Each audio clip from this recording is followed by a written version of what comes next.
Hey everyone, how's it going? Welcome to the first lesson for AutoCAD design for 3D printing. The overall goals for this course are threefold. First, if you're going to design in AutoCAD, we want to show you how to navigate around in the software to achieve your design goals. Second, we want you to understand how the attributes of a 3D object will affect that object if it's 3D printed. Finally, we want you to be aware of a few elements surrounding a 3D printed part so that you can achieve good results. So, if you're ready to design for 3D printing in AutoCAD, grab your favorite beverage and let's get started.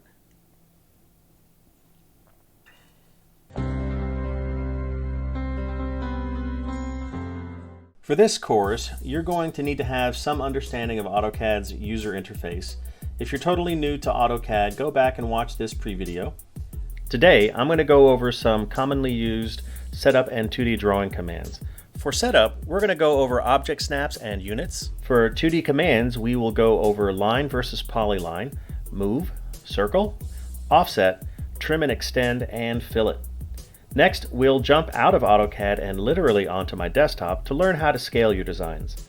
After that, we'll jump back into AutoCAD and learn some 3D commands. We'll cover the user coordinate system, then extrude, revolve, union, subtract, and intersect. So let's get started. Alright, so here we are in drawing 1, as noted here in this tab. Before we get started, I want to make sure that my object snap, my O snap, is on, so it's right here. I'll turn that on. I want to see what's currently selected. I currently have endpoint, midpoint, intersection, and nearest, so that should be a good start. Alright, so let's next talk about units. Units is where you can specify the unit type and precision for linear, angular, area, and volume units. The way you access that is typing in units and hit enter. And so you can see the dialog box that pops up here. And it defaults to inches. You can use imperial or metric, it's up to you. Depending on what you set your length here will determine what shows down here. So we're just going to leave it at inches for now. So let's get into some 2D drawing commands. You're probably already familiar with the line command, but I want to compare line to a couple of other commands that might be more efficient depending on what you're doing. Let's say that I wanted to draw a box that is 4 inches wide and 2 inches tall. I could type in L for line. I'm going to make sure that my ortho is currently turned on so I can go perfectly up and down and side to side. So I'll start my line and type in 2 and then hit enter and then 4, 2 again, and I'll just type in 4 again, and there's my box, and I'll press escape to finish. Now I'm going to use my scroll wheel to zoom in and press my scroll wheel to pan around to just bring the center. There's also another command that I could use to make the same shape. It's the polyline command. It's simply PL and I can make the same box. So let's move this over and I'll type in PL and enter. And I'll type in the same information here, 2, 4, 2, and I'll just close the box off here. There's even another option. It's plain to see that these are rectangles. I can start to type in the word rectangle and you can see that it is appearing there and I'll hit enter. I'm going to pan over here. I'll start my base point and I can type in my X value first, 4, and enter, and then I can type in my Y value, which is 2, and hit enter again. So now I have that same box. Now the difference between line and these other two boxes is that the line command does not join the objects. As you can see, as I hover my mouse over these lines here, that only pieces of the box are shown. But when I hover my mouse over polyline and over rectangle, that the entire object is a single unit. This isn't really a big deal right now, but if we wanted to make this a 3D object, it really wouldn't work on the box created with the line command. We'll get into that a little bit later. So let's talk about move. You can move objects at a specified distance and direction from its original position. Let's say that I wanted to move these boxes into a sort of checkered pattern. So let's move these around. The move command is move, so I'll type in M. It's actually just M for move, so I'll type in move and select my object and hit enter. Now, if I wanted to, I'm going to turn off ortho here. If I specify my base point wherever I move my mouse, you can see that that is the direction that it's going to move. Now, if you'll notice, right at my cursor, it says specify second point or use first point and displacement. So you can see that number says 1.6 and 1.4, and then it also has a degree of 264, 285, and some as these numbers change around. So if I wanted to put it into a different place in my drawing, and I knew exactly the displacement I wanted to move it by in terms of distance and degrees, I could just type that in. So let's say that I wanted to move this, I'm going to pan up here, 90 degrees and by 4 inches. I can hit the tab button because the tab button just toggles between these. I can hit the tab button, type in 90, and then tab over to my distance and then type in 4. And you can see that it moves 90 degrees. So this is moving based off of the radian circle. The other way that I like to use it is just to specify my base point and then move it using the object snap. So let's try to move these into a sort of checkered pattern. So let's just start with this one here. So I will highlight it, type in M for move. Now I'm going to specify my base point, and you can see that I'm snapping to this bottom left corner of the box, and I'll just bring it over here and snap it to this upper corner of the box, and you can see that it's exactly in the correct position. And so if let's try that with this other box, and I'll highlight it, type in move, and I'll grab it from this corner and move it over here, and snaps there. And so now we have our checkered pattern, or pseudo checkered pattern. All right, so let's talk about circles. Circles or pieces of a circle are very common in your drawings. You can create circles in several ways. The default method is to specify the center and it's ready, so let's give it a try.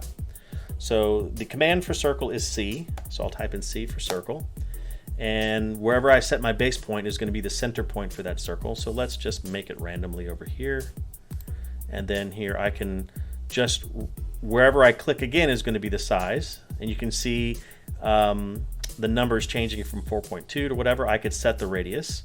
If I happened to know the diameter, you can see in the command line, if I typed in D, I'll do that, type in D and enter, I can now set it with the diameter. So you can see now the annotation is setting the diameter. So let's just set this at 8.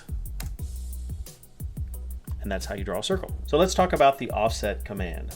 You can create an object that is parallel or concentric to the selected object at a specified distance. For 3D printing, this really comes into play when your parts need to fit together, aka tolerances. All right, so let's create a couple of offsets. So let's say that I wanted to offset it by 1/2 inch. So I can type in offset, and I started to type it in, and you can see that it already fills it in and it selects it. It does an autofill. So I'll type in enter. And now it wants me to select the distance. And let's say I wanted it to be 1/2 inch, so that's 0.5 inch. And so now I can start selecting my object. And so if I click on my object, if I move my cursor to the inside of the line, it offsets it in that direction. Or if I move it to the other side, it offsets it in that direction. So there's an offset there. And I can just keep doing that.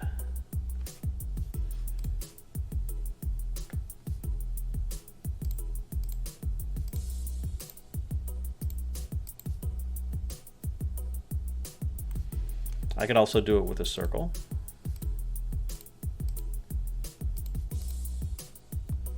And I'll hit escape to deactivate the command. So let's talk about trim and extend. You can shorten or lengthen objects to meet the edges of other objects. If it isn't apparent, to shorten is to trim and to lengthen is to extend. Let's make a shape that uses trim and extend. So I'm going to draw a few lines here. I'll just polyline here and just draw some random shapes here.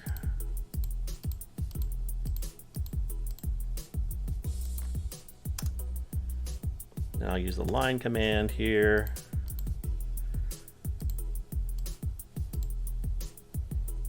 And hit escape. All right, so I have some random shape here. Depending on your version of AutoCAD, you might have to do an additional step beyond what I'm currently doing. The 2021 version automatically trims whatever it is that I selected. In older versions of AutoCAD, you have to select what you want to trim with. For example, if I wanted this line to trim these two lines, that I have to select it first. That's not going to be the case with AutoCAD. So just make sure that you know what version you're working with. If you get confused or lost, you can just look down to the command line and it'll tell you what step you have to do next. So I'm going to type in TR for trim. And so now I'll start trimming some stuff. So I'm going to use my scroll wheel and I'm going to trim this object and this object here. I'll get rid of that and that. That. I just want to make, you can get the point here.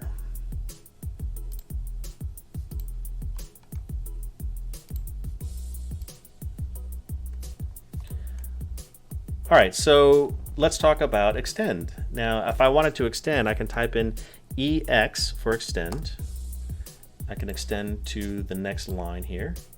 Now, if I wanted to just retain this shape, I can hit escape, type in trim again, enter, and make this all go away. And now I have this shape here. All right, so the next thing I want to talk about is fillets and rounds. A fillet or a round connects two objects with a tangent arc in 2D, or creates a rounded transition between the adjacent faces of a 3D solid. An inside corner is called a fillet, and an outside corner is called a round. You can create both using the fillet command. Let's give it a try. So we have our little shape here that we created using the trim and extend command, and I want to create some fillets and some rounds. All right, so I'll type in fillet, and you can see that it fills in, and hit enter. Now, if you look down here in the command line, you'll see that there's several different options you could select, but the most common is going to be radius, and that's just the size of the arc that connects the two lines. And so I'll type in R for radius and hit enter, and 0.1 is what I'll select here. And so when I select my two lines, that is how it appears. It puts that 0.1 radius arc that's tangent to these two lines here. So I could do that over here. I'm going to go ahead and just hit enter. If you just hit enter next without having done anything, it reactivates your previous command. So I'll just turn that on and do it again, and do it again here. And now I have my fillets. I actually have my rounds. These are outside corners. This is the only inside corner on this shape. So if I were to hit enter again, I can click that and click that. All right, so I want to show you something real quickly. I'm going to undo this and I'm going to do in a different size fillet.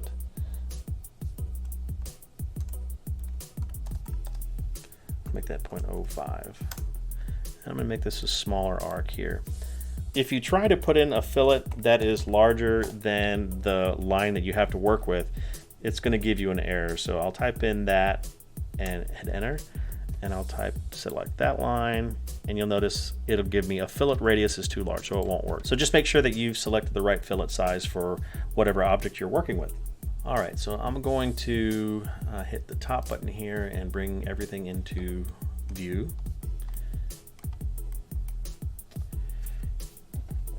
Before we move into 3D drawing, let's talk about scaling an object. Now, you can resize objects to make them proportionally larger or smaller. For example, let's say that I want to draw a random box. I'll type in rectangle and I'll just draw something here, whatever that is. What if I wanted to scale this box bigger or smaller? The command is scale, enter, select your object, and hit enter. Now, wherever you select your base point is going to be the part of the object that it scales from. So if I selected it off the object, you can see that it scales in that fashion. And you'll notice where it says specify scale factor. Right where at 1, it's pretty much close to the original size.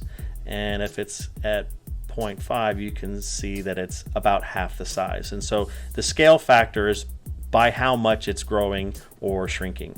So that's how you scale something. So what if I wanted to scale something to an exact size? Let's jump out of AutoCAD for a second and do a little math. Trust me, if you can put this tip in your mental tool belt, you'll go a long way towards being better and more efficient in CAD. Okay, so let's back up a little bit and talk about fractions and decimals. This does relate directly to scaling, not just in AutoCAD, but scaling in general. Now, we know that 1 over 2 is the same thing as 0.5. We also know that 0.25 is the same thing as 1 over 4. We're so used to these conversions, most of us have long forgotten how the math actually works. Now, the fraction of 1 over 2 can also be written as 1 divided by 2 or 1 divided by 2. Even more basic is the concept of numerator over denominator is numerator divided by denominator or numerator divided by denominator. Now, we're going to focus on these here because it's easier to use with a calculator, and we're adults, and so we're allowed to use calculators. So how can you scale with this understanding? Well, I'm glad that you asked. When scaling, there are always two numbers at play: the number that you need to get to and the dimension that you actually have. Now, it doesn't matter whether you're scaling up or down. These are the two numbers that are always at play. Now, we can turn this into a mnemonic device of numerator over denominator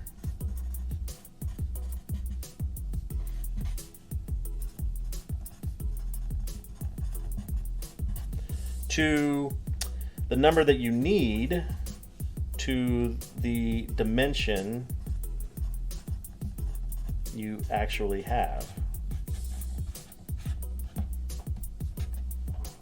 Once you determine these two numbers, you can plug them into the numerator and the denominator and plug them into a calculator, and the result is the scale factor that you type into AutoCAD to scale your object. Now, these sorts of numbers are easy, right? 1 over 2 or 4 over 2, 1 over 3. We just know these things.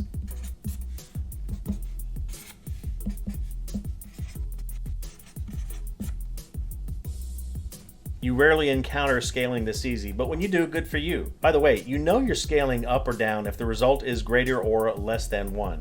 Greater than 1 is scaling up or getting bigger, and less than 1 is scaling down or getting smaller. So we know that we're scaling down, scaling up, scaling down. Now, what if you had numbers like these? Let's say that you had a circle whose diameter was 7.235 inches. And you had a line whose length is 2.8325. And on the circle, you needed to get it to be a diameter of 2.5. Say. And for the line, you needed it to be a length of 14.1. Now, these aren't so easy, but if you just grab your trusty calculator, we can do the math and make it pretty easy. So here we'll just do 2.5 divided by 7.235, and the scale factor is 0.345525. Now, it's important that you use the entire number. If you only use one or two numbers past the decimal point, then you might end up with a really close scale of 2.4999, but my best practice is just to use the entire number to get as close as possible. All right, so let's try the line. So I'll clear this out, and we'll do 14.1 divided by 2.8325, and that's our scale factor.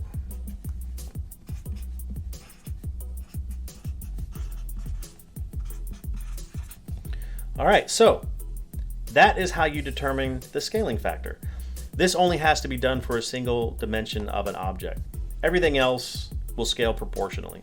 Let's jump back into AutoCAD and see how this works. All right, so back here in AutoCAD, we have our random rectangle that we drew. And if I hover over it, I can see that it is 4.2 tall by 9.4 wide. Let's say that I wanted to scale this down from 9.4 to 4. So if I use the mnemonic device, my need is 4 and my dimension is 9.4. So I can use my calculator here and type in 4 divided by 9.4, and I get 0.425531914893617. This is way overkill, but this is the number that I always use just as a best practice. So that's what I'm going to use as my scaling factor. So I'll type in scale, enter, and I'll just make my base point right here, and I'll type in my scale factor.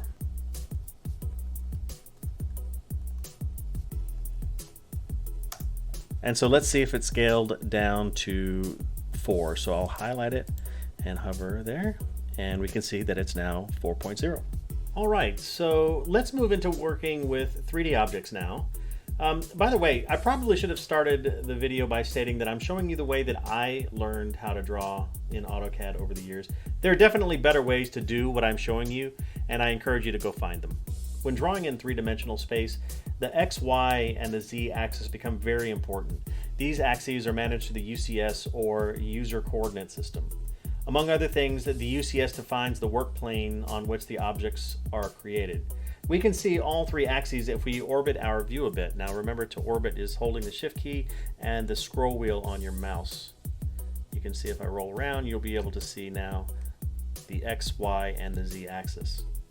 Don't forget, you can also use orbit by using the navigation wheel by clicking in a holding orbit, and you can orbit that way, and just press the escape key to get rid of it. So now I'm here at this off perpendicular view. So let's now talk about making 3D objects. The easiest way to create a 3D object is to extrude it. For our purposes, extruding is just stretching an object into 3D space. Now let's clear some of this stuff out here. I'll highlight all of this, just press delete. I'm going to go back to an orthographic view real quick. All right, so let's use the polyline to draw a shape. So I'm going to type in PL, enter, and just draw some sort of random shape. And close it. And escape to close the command. Now before I extrude the shape, I'm going to copy over the shape to demonstrate something in just a second. Back out here. I'll highlight the object. And one of the convenient things about AutoCAD is that copy and paste, Control-C and Control-V, are available in AutoCAD. So I could highlight my entire object and just Control-C and then Control-V, and it's connected to my cursor, and I'll just drop it down. So now I have a copy of it. Before I extrude, I have to orbit my view so that I can observe the Z-axis. Change it so now I can see the Z-axis here. The command for extrude is EXT. Enter. I'll select my object, hit enter.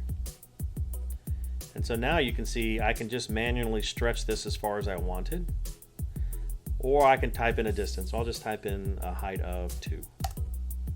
There are several different ways to extrude beyond simple stretching perpendicularly off the work plane. I won't go into that here, but remember, you can always hit F1, type extrude, and find all the different methods that AutoCAD offers. Also, there's YouTube and Google. All right, so I can orbit around here. You can see that my object is now a 3D object. I can even change the visual style here by clicking here and going to, let's say, conceptual, so we can see what that looks like. Okay, so let's talk about why I copied the shape over here for a second. So now I have my copy of the original object here, and you can see that it's one solid object. So I can turn this into a series of individual objects by just typing X and enter, and you can now see that it's just a bunch of individual lines. Now I can still highlight the entire set of lines and type in EXT for extrude, but now I just have a bunch of individual planes, so that each one of these is not connected to the other. So this is not a watertight 3D object. In fact, you can see right through it. There's no top or bottom to it. This is not something that you can export to 3D print. So be very careful about when you're making your objects and when you go to extrude that you have a solid object that is fully enclosed and connected before you go to extrude the object. Another way to unsuccessfully extrude is to have too many or not enough lines. Too many means that there's a line somewhere that sticks out past the object, or not enough means that the object is not fully closed. So let me undo this for a moment, and I'm going to type Control-Z and back up until I have individual lines. Make sure that's where I am. So let's say that let's say that I wanted to make my line here. I'm going to type an L, and I'm going to go from here, and I'm just going to go there and get rid of this line here.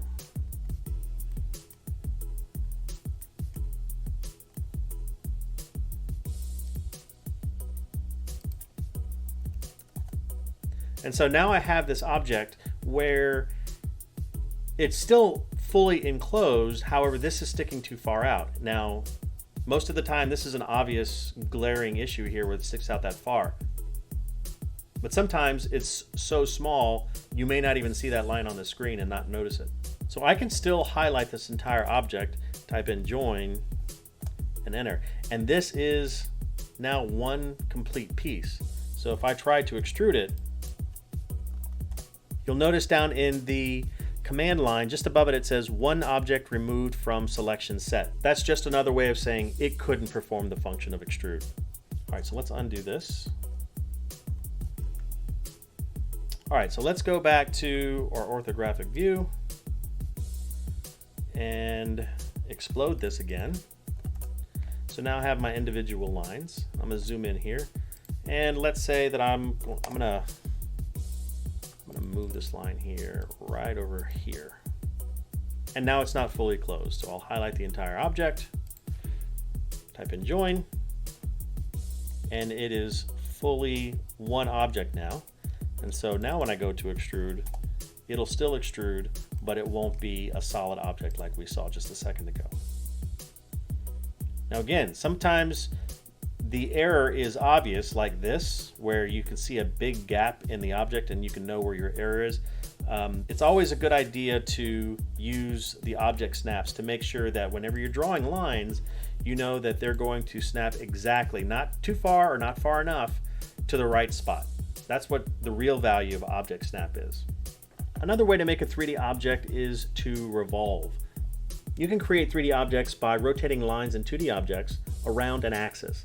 Now this one's a little bit trickier, not just because of the same reasons that extruding can go wrong, but now there is a revolving axis to consider. I'll get into that in just a second. Let's demonstrate revolve real quick. All right, so I'm gonna go to my entire view here, and I'm just gonna draw a rectangle of any varying size. All right, so now that I have my rectangle here, I'm going to revolve it to make a 3D shape. So I will select my object, type in REV for the command for revolve, and hit enter. The next thing it wants me to do is specify the axis point. So my first click is going to be the start of an axis point, and my second is going to be the end of that line. And so now I can rotate around that axis point that I've created. Now you'll notice this gives me the opportunity to select the degrees. And you'll notice right now it says 323 degrees. But I can just type in any number between 1 and 360. I'll do 27, and then it is rotated by that many degrees. I'm gonna hit Control Z and try this again. If I were to go over 360, I'll type in revolve, select my axis. If I were to go over 360, I can do 370. All it does is just rotate over itself and still make the same object had I selected 360. So it doesn't really matter. So you could just select 360. I'm gonna hit undo there. Now this first example had the axis touching the edge of the object, but I can do the same revolve command with an axis off of the object, and I'll just kind of select something over here. I'm gonna turn my orthographic mode on so that this is a perfectly parallel line to the edge, and I'll select. And you can see that if I rotate around, it's creating the axis away from it, so that what that does is it creates a hole.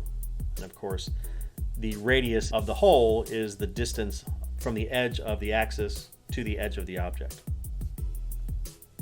And I'll just type in 270.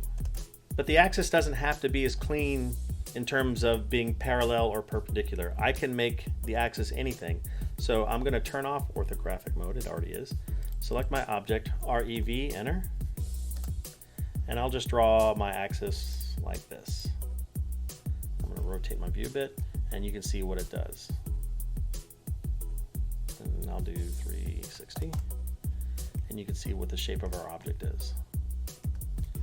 So you can see there's a lot of options in terms of creating a 3D object by using the revolve command. All right, so let's go back to our view, our top view. So it's important to understand that the examples that we just did are creating 3D solids. It's possible to revolve a 2D object and create a mesh and not a watertight solid. So let me show you how that can happen. So I'm going to undo this a couple of times and start with my rectangle. So if I have this rectangle, it is a closed object. Now, when I did my very first example, I created the axis right on the edge of this box. And so I'm going to explode this real quick, get rid of this here, delete, and I'm going to redo the revolve command. I'll select, actually what I'm going to do first is join all of this. You can see they're individual pieces as I highlight over them. So I'm going to highlight all that, join, and now I have one solid object. So when I highlight this to revolve and select my axis that is touching the two ends here, when it revolves, it will be a solid object. And the reason for that is that my axis is creating that other line. There is no hole. So the whole thing can be a solid object. So I can hit 360 and be done. So this is a solid object. I'm going to undo here. If I were to draw my axis away from these 2 points here at the end, it would not be a solid object because there would be a hole, there would be a space, and let's see what that looks like. So I'll type in REV for revolve, enter, select my object, enter, and I'll choose my axis, go to orthograph. I'll choose my axis way over here. And again, I'll do 360. So what I'm looking at is this hole here. I'm actually looking at the interior of my shape. So just keep in mind, if you want to create an axis that has a hole or that's off of your actual object, that your object is completely closed and joined. Now, most of the things that you're going to revolve are not going to be this simple of a shape. So let's jump back here a little bit and create a different shape that's a little bit more complicated and revolve that. So let me make an object that's a little bit more complicated. So I'll type in polyline here, PL, and I'll start making some random shapes here. And escape. All right, so I want to revolve this shape, and I know that I can and make it a solid object because it's all connected, right? It's all one object. If I wanted to revolve this right now, all I have to do is draw my axis from this point here at the top to this point here at the bottom.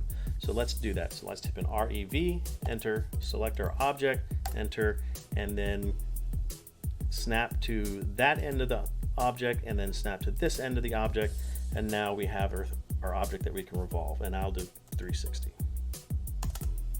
All right, so now we have this object that we revolved. So I'm going to undo that. Let's say that I wanted to revolve this object and the axis is perfectly perpendicular to what our screen is right now. And I were to select my object, type in revolve, and hit enter, make sure that my ortho is on, and I go straight down and I click for the other end, it doesn't allow me to. You can even see it says in the command line, unable to revolve the selected object. That's because this line here went past the axis. It cannot go past the axis. It's got to stop there. So to fix that, we have to trim it down. So in this case, what we'll do is draw a construction line so that we can have something to trim from. So I'll type in PL for polyline, start here, and go all the way down past this, and hit enter. And now I can type in TR for trim, and trim that off. And now we know it's exactly where it needs to be. So I can hit escape, I can select my construction line and get rid of it. So I can now do the revolve command, REV, enter, select my object, enter, and then snap to that point, and then snap to that point. And I'm going to rotate my view because it's just a little bit easier to see when it's off axis like that. And we'll do 180 degrees. All right, so now we have our object. All right, so let's go back to our top view here. Okay, so now let's jump into union, subtract, and intersect. These are the commands where you can manipulate existing 3D objects into creating new objects. Hopefully these commands will speak for themselves as to what they do. So let's get into it. So to union is to combine multiple 3D objects into one object. So let's give that a try. So I'm going to just create some random objects here. I'm going to hit a circle and a rectangle. And I'll just create some polyline, some random thing here. Close that off. And I'll extrude. I'll revolve.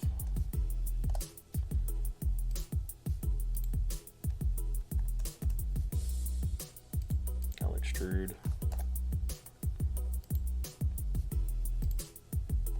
All right, so now we have some 3D objects here, just several to play with.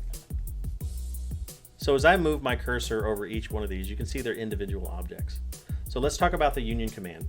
So I can select one or more of these objects. I'll pick any random ones, but first I have to type in the command union for union, and I'll select this one, and this one, and hit enter. So now when I highlight one of these, all the others are highlighted. So I'm going to change my view just a little bit. If I were to select this, type in M for move, you can see they all move together now. They are treated as one. All right, so I'm going to undo that a couple of times. So now they're individual again. All right, so let's talk about subtract. As one might intuit, to subtract is to remove one part of an object from another. Now there's a specific order that this has to be done. So let's move a couple of items where they overlap and see what that's going to look like. So I'll take this item and just move it over here. Take off my ortho so I can move it around better, and I'll just make it overlap like that. All right, so now that I have this object, these two objects that are overlapping each other, I want to remove this torus here from this random shape here. So to do that, you'll type in subtract. You have to click in a particular order. You have to click the first thing that you're going to keep, hit enter, and then click the second thing that you're going to remove and hit enter. So it's just like something minus something, keep minus discard. So I'm going to click this object of keep, enter, and then click this, enter, and you can see what's left over. It removed my object, and any part of the overlapping section is what is removed, and so we can see that's what it looks like. So that is the subtract function. All right, so finally there's intersect. Now this sort of is the reverse of subtract.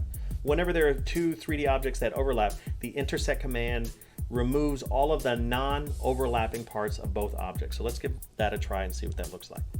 So I'll take this and I'll move it over. I'll move it over here. All right, so now I have these two objects here, and there's some certain shape or volume of where this object here and this object here are overlapping. And the intersect command is going to remove all the stuff that is not overlapping. So let's give that a try. So I'll type in intersect and hit enter, select my objects and hit enter. And this is my final result. And so this is where it's overlapping. If you picked up all the commands in this video, you should be able to draw pretty much any basic shape in 2D and 3D space to create objects that you can export. In the next lesson, I'll show you how to export these objects so that they can be 3D printed. We'll also cover certain attributes of a 3D object and how they'll affect that object when it's printed. Thank you for joining me. I hope you learned something. You stay classy, San Diego.